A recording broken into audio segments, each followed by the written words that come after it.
শর্ত দর্শন করেছিল সেদিন এই বেদকন্যার হাত ধরে আপনি ফেলেছিলেন আর বলেছিলেন মা জোৎস্না তুমি যদি আমার সন্তানকে ভালো করতে পারো তাহলে আমার কাছে যা চাইবে আমি তোমাকে তাই দিয়ে সন্তুষ্ট করবো।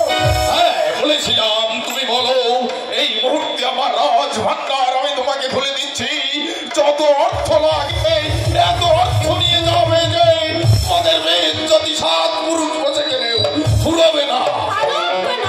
টাকা পয়সা ধন সম্পত্তি এই রাজস্ব কিছুই আমার দরকার নেই, আমি যা চেয়েছি আমাকে তাই দিন।